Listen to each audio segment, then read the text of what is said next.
Good morning, everyone. So this is our Monday outlook, and what we do here is basically to um, observe the market, look into the market, and then be able to find the direction the market is likely to go um, for the week, right? And during the course of this analysis, we might be able to find a trade that we can take, but in the case that we can't, no trade is set up at the moment.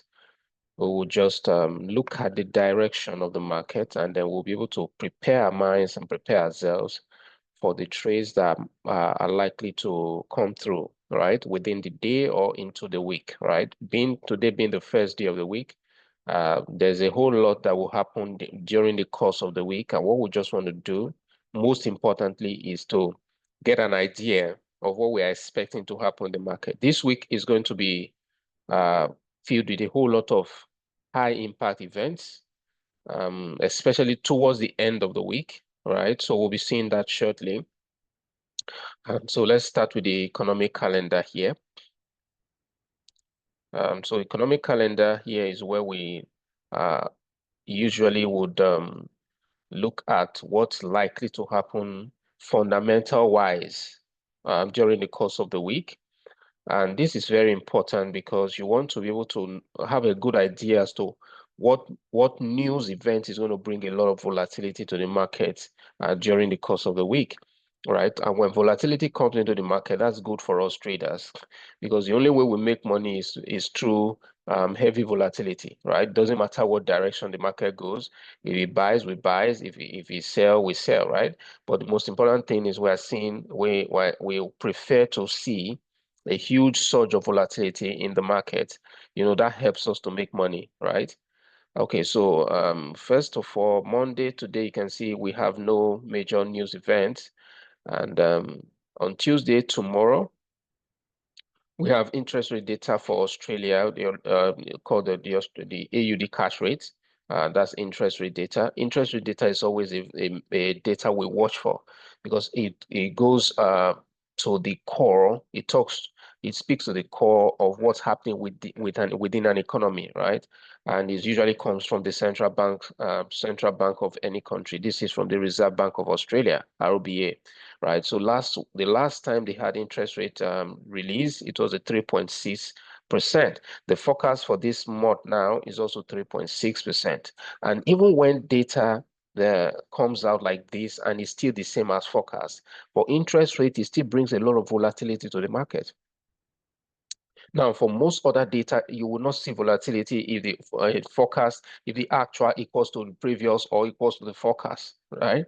But for interest rate data, you will still see that volatility come to the market. You may not see a huge surge, but at that time, you see a whole lot of volume hitting the market at the moment, right? So it's always something to watch for. It's either you watch for it for the purpose of taking those trades, or you watch for it for the purpose of exiting or staying away from the market for that period of time. Okay, that's what it's very important for. Then on Wednesday as well, Tuesday as well, sorry, we have Joe's job openings. JOLTS is the Job Openings and Labor Turnover Survey. This measures the number of open jobs in the United States per time, right? And it's usually done per month. So last month was 7.18 million job openings. And then this month we're expecting to have 0.15 million job openings. Now you can see those numbers are decreasing. And when those numbers are decreasing, it speaks to the weakness, the overall weakness within the labor market in the United States, right? And whenever there's weakness in the labor market, this weakens the dollar as well, right? We're seeing weakness in the dollar. Now, if you look at the dollar index, we'll look at that shortly. You see that for a long time, the dollar has been weak. And has been weak. And now with all these negative numbers coming into the market, we're expecting even further weakness in the dollar, right? And when the dollar is weak, we are going to see strength in Euro, USD, gold, and several other instruments. So whatever is happening with the dollar index tells us what is likely to happen with several other instruments that we might be watching, right? Most of us don't trade the dollar index. The dollar index is very lucrative to trade as well. But even if you don't trade the dollar index can give you an idea as to what will likely happen with other instruments. that you could be having your eyes on. Okay. Then for Wednesday, we have ADP non-farm payroll. ADP non-farm payroll usually comes before the main non-farm payroll. It's not such a major data like that. Traders do not really trade it that much. But it's something we just keep an eye on and see how the numbers come out as well. Last month for ADP was 554,000. Then the forecast for this month is 53,000. Then also we have ISM services, ISM manufacturing PMI basically. ISM PMI is the producing managers index. So that's something also we see. We try to watch for manufacturing and services. This manufacturing comes out on Wednesday, then the services comes out on Friday. Okay, so that's something we expect. We're expecting a tick up in PMI for manufacturing in the US on Wednesday. Then on Thursday, we have unemployment claims, US unemployment claims. We have US unemployment claims. That came in at 218,000 last week, and we're expecting that to come in. We're expecting forecast to come in at 229K for this week. That's a weekly data. Okay. Then on Friday is the big one. This is where we have the most important economic data for the week. We have average hourly earnings. We have non-farm employment change, which is the number we're majorly waiting for. Then we have unemployment rate. Okay. Now, non-farm employment change, which is called non-farm payrolls, came in last month at 22,000, which was a record low. The US economy has not had it so bad, in a very, very long time. 22,000 new jobs in a month for the whole United States.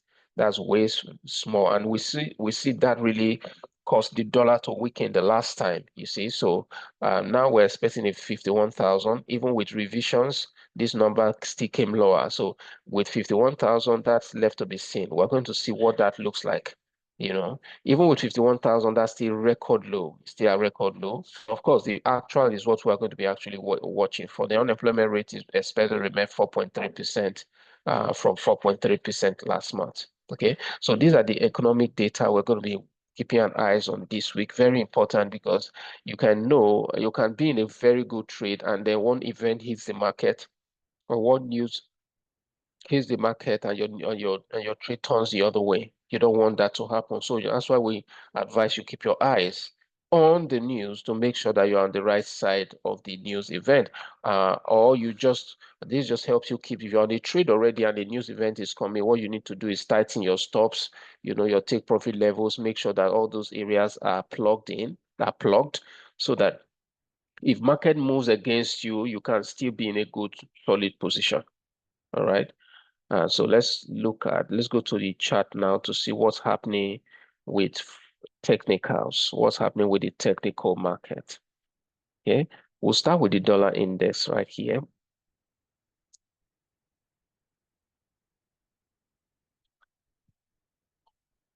We'll start with the dollar index. Now we can see that the dollar index is actually, for a long time, let's look at it overall. You see that the dollar index has been very weak overall for a while. For a while, the dollar index has been really, really, really quite weak. And so that is something that we've been seeing, especially since Trump came into power. We've seen a huge amount of weakness in the dollar, right? So we expect to see that continuing. You see the downtrend is still intact, even though recently we've been in a choppy movement, sideways movement right here. We still see that the downtrend remains intact. The downtrend has not been broken out, so that's still intact. So for that reason, we expect price to continue to sell, push down all the way to probably this level here. And with the news we are seeing, with the news events we are expecting this week, we should be seeing some more weakness in the dollar index. Very likely probably a sell all the way to this level right here, right? So that's something to keep an eye on. So this dollar index is going to give us an idea of what is likely to happen with other instruments. Okay, that's the dollar index. So we're expecting a sell. We're expecting dollar index to weaken even further. Okay. weaken even further, then before we see anything else. So that dollar weakness is what we're expecting now, right there. So let's look at how does this weakness we're expecting, how does it affect other instruments? Okay, let's look at the Euro USD now. The Euro USD usually has this inverse relationship with the dollar, and you can see the Euro USD has been very strong for a very long time. All the while that dollar index has been weak, the Euro USD has been strong, right? And it continues to remain strong, you know. But currently we're seeing some sort of a pullback. We saw a pullback last week. Price shot to this support level here.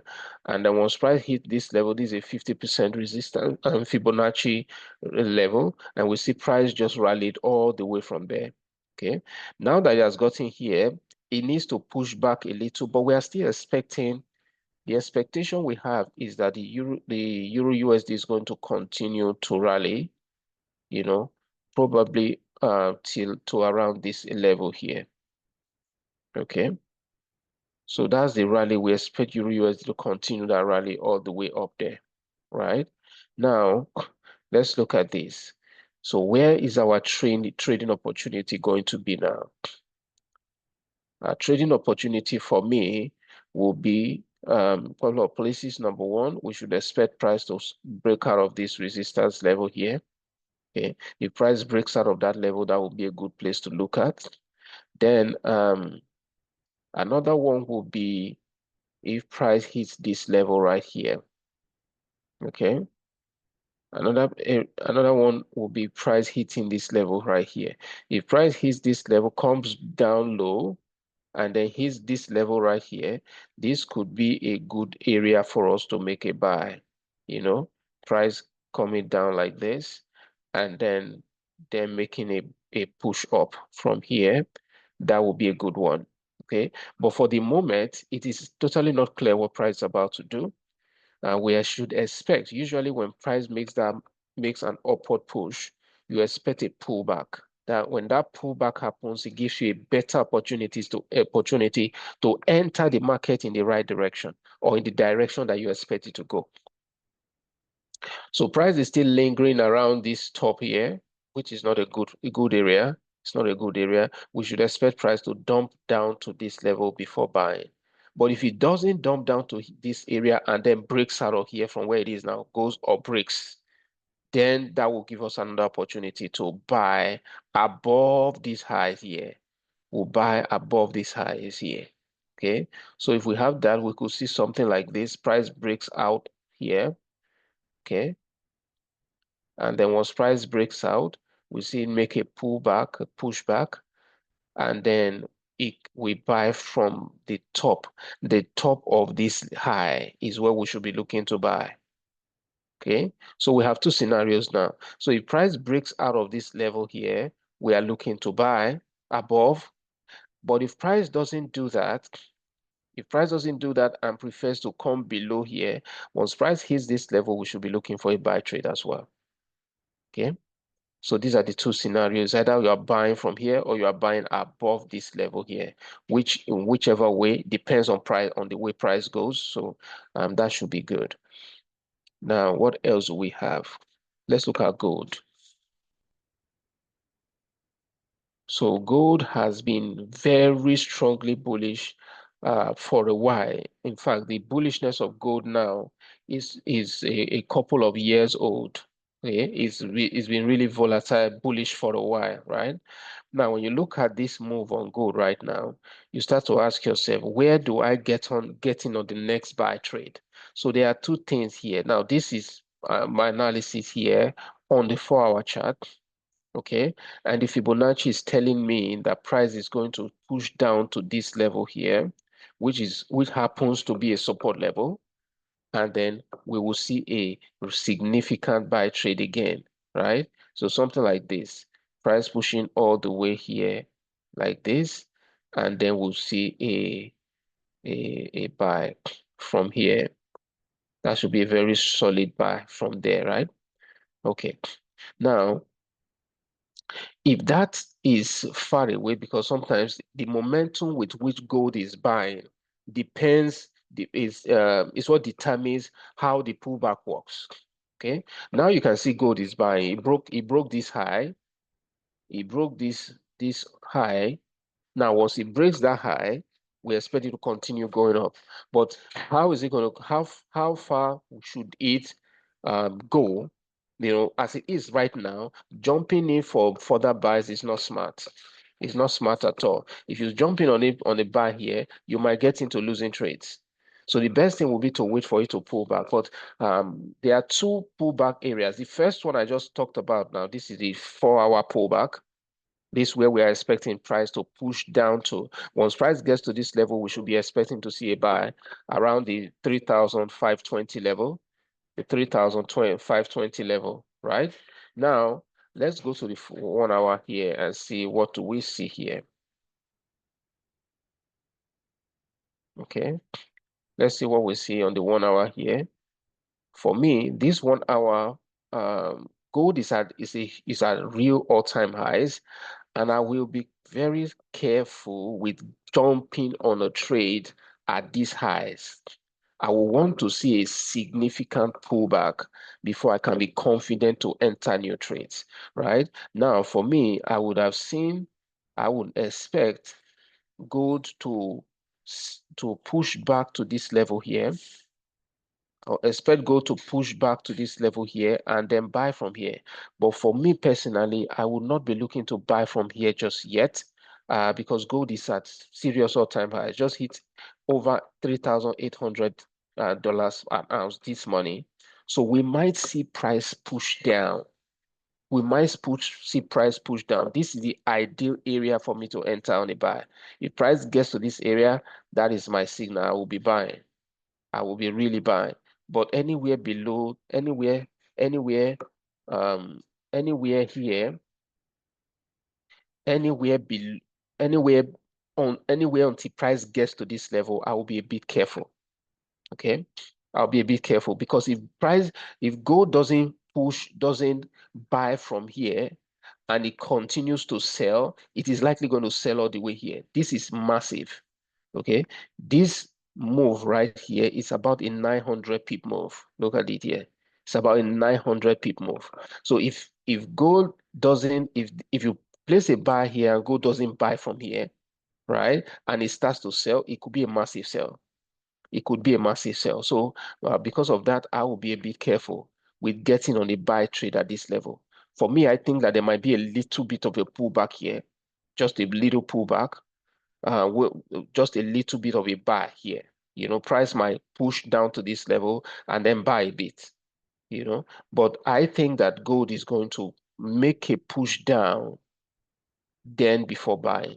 Maybe this might take a few days. It might take till maybe even Friday when non-farm payroll happens, before we see gold sell all the way to this level here. But for me, this is where I'll be more confident to enter a massive trade. The risk to reward ratio will be very great if price gets to this level here. Okay. Now, but if you're looking to trade short term, jump in and jump out, you can as well buy around this level. Buy around this level, you should be able to see some good profits there as well. Should be able to see some good profits of over 300 pips right there if you buy from here. So you can go ahead and buy from there. But like I said, for me, I would prefer price to drop all the way down to this bottom and then give me a much more confident buy. A much more confident buy trade right there. Okay. So guys, if you're not on Telegram group, please join our Telegram group. This is where we give you live updates on trades that you should get into. So you can see we're looking into the market right now. We're not really seeing any trades that we can jump into at the moment. And basically that's how it is. Sometimes you come into the market and you're just analyzing. And then the goal for analysis is basically to prepare yourself for where a trade might eventually, pan out. So you may not expect that you're going to see a trade at the moment, So if a trade is not coming in at the moment, what are you going to do? Prepare yourself for when the trade comes in. So that's what we're doing right now, looking through different instruments and preparing ourselves for where a trade might eventually come through. Okay. This is BTC. BTC has been a range, I think from Friday night all the way till late yesterday before it started buying again. So we're seeing rallies in BTC now. BTC is something we'll keep an eye on for now. Currently, we need to get a clear direction on BTC because BTC was very stressful to trade last week. For those who trade BTC last week, was very stressful to trade. This buy here, a lot of us were thought that this buy here was going to take price up. What happened? It dropped all the way again. So now that it's pushing up, let's hope that this push up is going to be a massive push up. Once that push up goes up, then that should give us an opportunity to get on the buy trade. But for now, we will still keep an eye, keep watch over this. It's not so clear as to the direction of the market as of this moment, so we'll keep an eye on that as well. Okay. So guys, we've looked at the dollar index, we've looked at gold, we looked at USD, Euro USD. Okay. Now, like I said, if you're not in the group, please join the group. This is where we give you live updates on trades that you can enter with entry parameters, entry and exit parameters, right? And also note this analysis is for just note that it's an analysis that is just meant to give you an idea as to what the market is about. It's not meant for you to get in and buy or sell at this moment, because always remember there's a risk in trading. This is my disclaimer here. There's just the risk in trading. Always remember that you should not be risking more than 2 to 3% of your capital, on every trade, so that if you do have a losing trade, you can always bounce back. Okay. Once again, please join the Telegram group. Keep your eye on the Telegram group. We're going to give you further updates and trades on the Telegram group. And I'll say thank you guys for being on this session. And then I'll see you guys on the next one. Thank you.